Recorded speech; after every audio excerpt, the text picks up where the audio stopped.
इस पार्ट में हमने देखा कि कैसे गॉड अपने एंजल्स को धरती पे भेजते हैं ताकि वो नए गॉड का चुनाव कर सके। फिर हमने देखा कि मेट्रोपॉलिमन नाम का गॉड कैंडिडेट बाकी कैंडिडेट्स को मार रहा होता है और दूसरी तरफ मिराई, साकी, मुकारो ये तीनों गॉड कैंडिडेट्स आपस में मिल जाते हैं ताकि वो मेट्रोपॉलिमन को रोक पाए।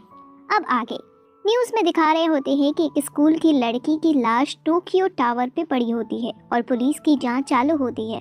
फिर हम मेट्रोपॉलिमन को उस सीरियल किलर के साथ देखते हैं जो कि एक लड़की होती है और उसी ने उस स्कूल की लड़की को मारा होता है।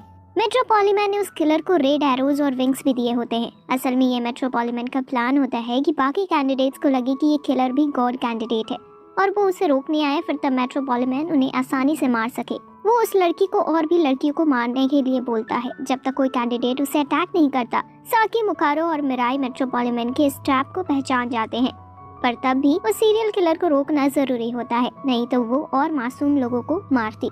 तो मुकारो एक प्लान बनाता है कि वो खुद उस किलर से लड़ने जाएगा और जब मेट्रोपॉलिमन भी वहां आएगा तो मिराई मुकारो को कवर देगा और मेट्रोपॉलिमन को उसके व्हाइट एरो से शूट करेगा। पर मिराई व्हाइट एरो को यूज करने से मना कर देता है क्योंकि वो किसी की जान नहीं लेना चाहता था। तब मुकारो उसे एक सिचुएशन देता है जहां मेट्रोपॉलिमन साकी को उसके व्हाइट एरो से मारने ही वाला होता है और मिराई से पूछता है कि अब भी तुम व्हाइट एरो यूज नहीं करोगे। मिराई साकी के मारे जाने के ख्याल से ही बहुत परेशान हो जाता है, तो सब उसे अकेला छोड़ देते हैं। आखिरकार मिराई इस प्लान के लिए मान जाता है।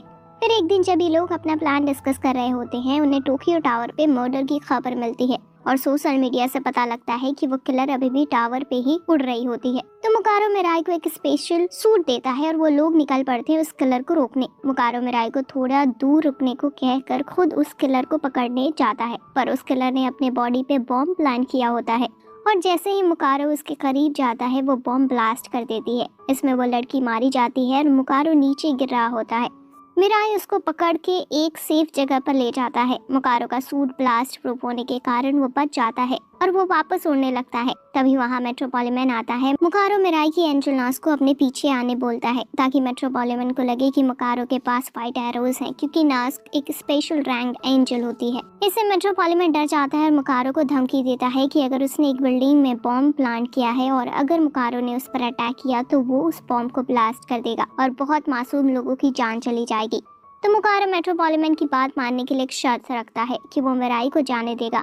मेट्रोपॉलिमन ये मान जाता है और मुकारो पे अपना व्हाइट एरो शूट करता है। तभी मिराई अपने रेड एरो से उसे व्हाइट एरो को डिफ्लेक्ट कर देता है। सब लोग ये देखकर शॉक हो जाते हैं क्योंकि किसी को नहीं पता होता कि एक एरो दूसरे एरो का रास्ता बदल सकता है। फिर उन तीनों के बीच एक शानदार फाइट होती है। मिराई की फाइटिंग स्किल्स देखकर सब शॉक होते हैं। आखिर ये एक मौका ऐसा आता है जब मुकारो मेट्रोपॉलिमन को पीछे से पकड़ लेता है और मिराई को व्हाइट एरो शूट करने के लिए बोलता है। तभी मेट्रोपॉलिमन का चेहरा मिराई को दिख जाता है और वो शूट नहीं कर पाता। ये मौका देखकर मेट्रोपॉलिमन वहाँ से बचकर भाग जाता है। इस इंसिडेंट से मिराई को बहुत बुरा लगता है क्योंकि वो किसी को जान से मारने वाला था। तब उसे बताते हैं कि मेट्रोपॉलिमन को रोकना कितना जरूरी है।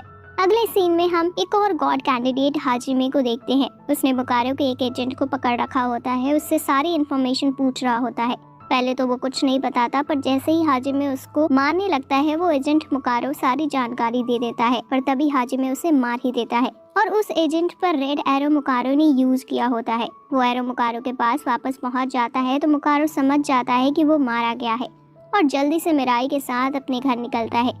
वहाँ उन्हें हाजिमे दिखता है। मुकारो घर में जाता है और मिराई को हाजिमे को संभालने को कहता है। मिराई हाजिमे पर रेड एरो शूट करता है पर वो अचानक गायब हो जाता है। फिर हमें हाजिमे की स्टोरी दिखाई जाती है। वो पहले बहुत बदसूरत था, कोई उससे बात तक नहीं करता था। तभी एक दिन उसे एक एंजल मिलती है और वो गॉड कैंडिडेट बन जाता है। हाजिमे अपने पावर से डॉक्टर्स को कंट्रोल करके प्लास्टिक सर्जरी कराता है, पर अभी उसके बिहेवियर की वजह से कोई उससे बात नहीं कर रहा होता। फिर एक दिन वो टीवी में मेट्रोपॉलिमन को देखता है और उसका फैन हो जाता है और वो मेट्रोपॉलिमन से मिलता है। फिर मेट्रोपॉलिमन उससे बोलता है कि वो और गॉड कैंडिडेट्स को पकड़ के दिखाए, तभी वो हाजिमे को अपने टीम में लेगा। फिर सीन आता है प्रेजेंट पे, जहाँ हाजिमे ने मुकारो की फैमिली को किडनैप करके रखा होता है। मुकारो अपने आप को कोस रहा होता है कि उसकी वजह से ये सब हुआ है।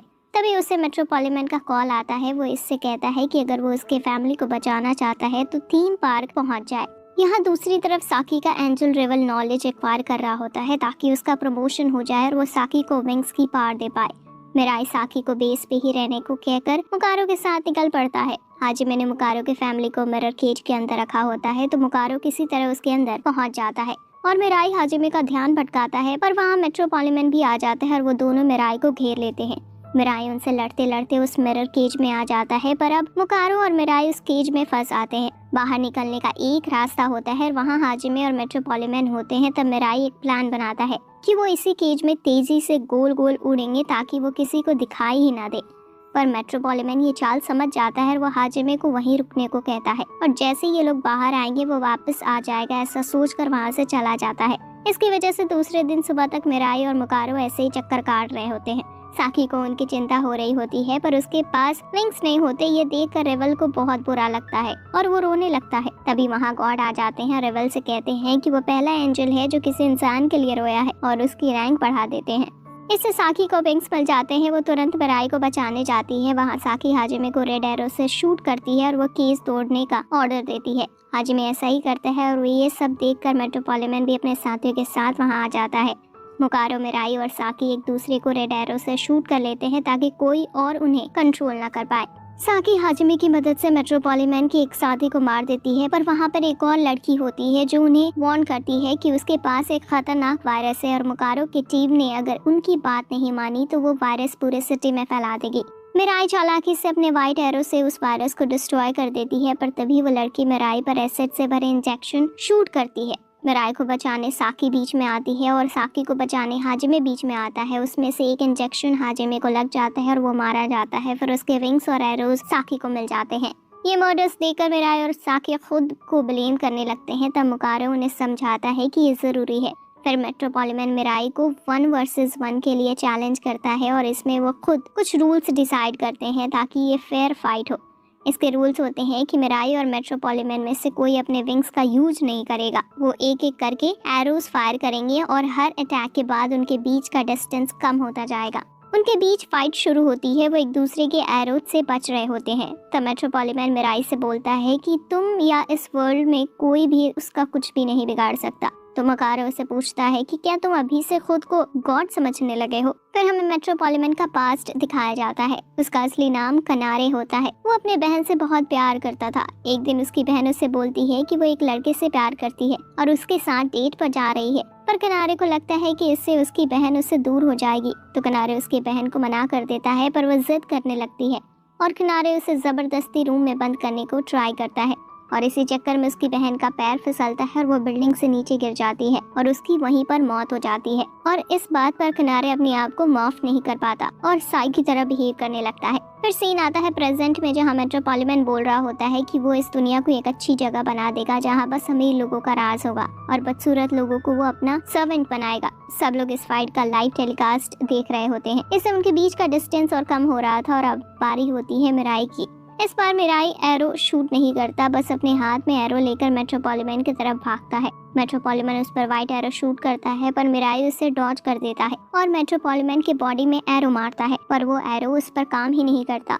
इससे मिराई समझ जाता है कि मेट्रोपॉलिमन को पहले से ही किसी ने रेड एरो से शूट किया है। तभी फिर से मेट्रोपॉलिमन मिराई के ऊपर एरो शूट करता है। मिराई उससे बचता है और मेट्रोपॉलिमन का एक हाथ पकड़ लेता है और उसकी आंख अपने विंग से कवर कर देता है। सागी भी उसका हेल्प करती है और वो दोनों मेट्रोपॉलिमन को अपने विंग से बांध देते हैं और अब मेट्रोपॉलिमन पूरी तरह से उनके कंट्रोल में होता है। ये मौका देखकर मुकारो पास ही में पड़ी गन उठाता है और मेट्रोपॉलिमन की तरफ बढ़ता है। उसकी हिम्मत नहीं हो रही होती ट्रिगर दबाने की। किसी तरह अपनी फैमिली को याद करके वो फायर कर देता है। ये गन क्लोज रेंज से फायर की गई होती है, इसलिए मेट्रोपॉलिमन का सूट भी कुछ नहीं कर पाता और सारी गोलियां उसके बॉडी से आर पार हो जाती हैं। वहीं मेट्रोपॉलिमन का खेल भी खत्म हो जाता है। फिर मेट्रोपॉलिमन की एंजल उसकी सोल लेकर चली जाती है और मिराई मुकारो को लेकर हॉस्पिटल जाता है। वहाँ मुकारो की कंडीशन क्रिटिकल होती है। वो अपनी आखिरी सांसें ले रहा होता है। तभी उसकी वाइफ उसके मुंह में एक सिगरेट रखती है और मुकारो की भी डेथ हो जाती है। लास्ट सीन में हम देखते हैं कि अब मुकारो की भी पावर्स साकी को मिल जाती है और इनके टीम में बस साकी और मिराई बचते हैं। आगे का पार्ट देखने के लिए बने रहे हमारे चैनल पर। वीडियो को लाइक करें और जो लोग नए हैं चैनल को सब्सक्राइब करें और बेल नोटिफिकेशन को भी दबाएं ताकि नेक्स्ट वीडियो का नोटिफिकेशन आपसे मिस ना हो। हम मिलते हैं अगले पार्ट को लेकर के अगले वीडियो में। तब तक के लिए शुक्रिया।